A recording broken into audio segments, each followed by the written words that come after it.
രാവിലെ കുളിച്ചൊരുങ്ങി ഞാനും ഏട്ടനും കുഞ്ഞും കൂടെ കോട്ടയിൽ അമ്പലത്തിൽ പോയി.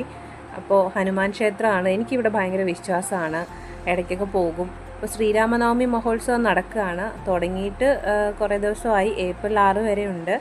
അപ്പോൾ കുഞ്ഞിന് ഇതായി ഇടിപ്പിച്ചിരിക്കുന്ന ഡ്രസ്സ് ഞങ്ങൾ തിരുപ്പതിയിൽ നിന്ന് വാങ്ങിയതാണ്. ഞങ്ങൾക്ക് ഭയങ്കര ഇഷ്ടമാണ് ഈ ഡ്രസ്സ്. അവന് ചെറുപ്പത്തിൽ ഒരെണ്ണം ഉണ്ടായി, ഇതുപോലെ തന്നെ ഉണ്ടായിരുന്നു അവിടെ നിന്ന് വാങ്ങിയത്. പക്ഷേ അത് ചെറുതായിപ്പോയി. അപ്പോൾ ഞങ്ങൾ ഇത്തവണ പോയപ്പോൾ ഒരെണ്ണം കൂടെ വാങ്ങിച്ചു. അമ്പലത്തിലൊക്കെ പോകുമ്പോൾ ഇടാമെന്ന് വിചാരിച്ച്.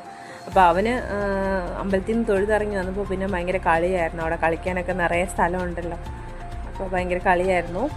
ഉത്സവം നടക്കുന്നതുകൊണ്ട് തന്നെ അവിടെ കച്ചേരി ഉണ്ടായിരുന്നു. അപ്പോൾ നാളെയും പരിപാടിയുണ്ട്, ഡെയിലി പരിപാടിയുണ്ട്. നൃത്തം, അതേപോലെ തന്നെ അരങ്ങേറ്റവും പിന്നെ കച്ചേരിയും അങ്ങനെയൊക്കെ ഉണ്ട് കേട്ടോ. അപ്പോൾ അവിടെ വൈകുന്നേരമായി കുറച്ചുകൂടെ നല്ല ലൈറ്റൊക്കെ ഇട്ട് നല്ല രസമായിരിക്കും. അപ്പം ഞങ്ങൾ തൊഴുതിറങ്ങി, നല്ല വെയിലായിരുന്നു.